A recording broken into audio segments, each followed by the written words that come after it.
My name's Kathleen, and these are my audience members, Journey and Karen. Can you see me? Yeah. Diseases such as measles, polio, and hepatitis seem foreign in today's society thanks to vaccines.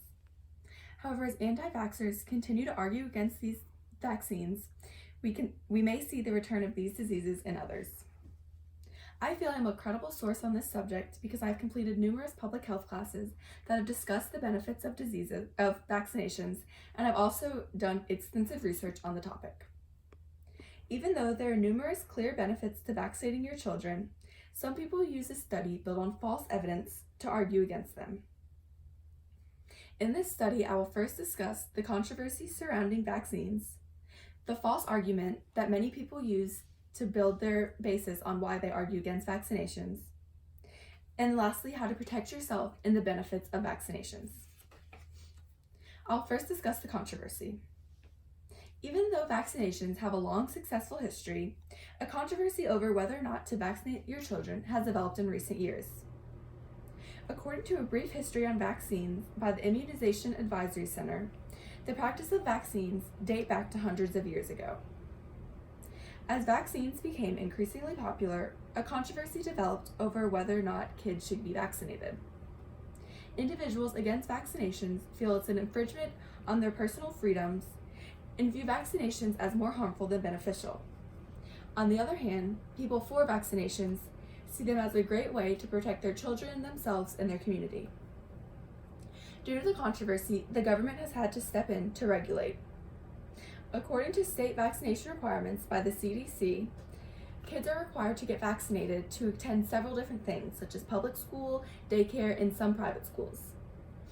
However, everyone is not fully protected because of these laws, because there are many ways that you can opt out of getting your children vaccinated, whether it be religious views or personal freedoms. Now that I've discussed the controversy surrounding vaccinations, I will discuss the false argument which many anti-vaxxers base the argument upon. A study released that vaccinations are linked to or cause autism is the reason that many anti-vaxxers do not want to vaccinate their children. According to vaccines myths rebunked by public health, in 1977, a British scientist named Andrew Wakefield published a study saying that some vaccines cause autism. After he published his study, it grew increasingly popular, and the vaccine rates dropped dramatically. There were many questionable parts about the study, so further research was done. According to the MMR, Vaccines and Autism by T.S. Sadenhare, Wakefield's study could not be mimicked. And after further research was done and looked into the study, it showed that the experimental design had many flaws that drastically affected the outcome of the study. After more studies were done, there was no link between autism and vaccinations. Wakefield lost his medical license and his paper was totally revoked. However, some people still use this as an argument to not vaccinate their children.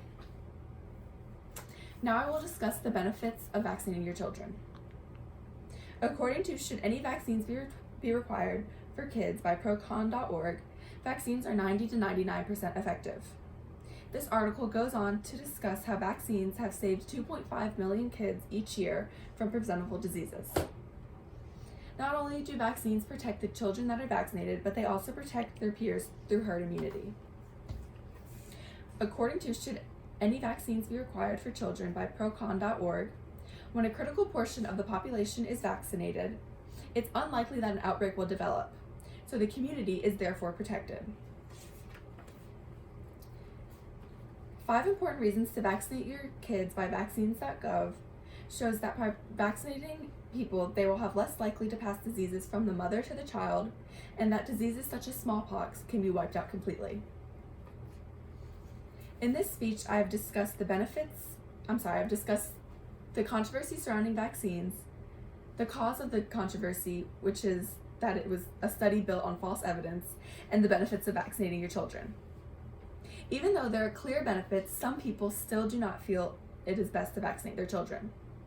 In the future, when you're faced with the decision to vaccinate your kids, please consider the benefits for your children, your peers, and yourself.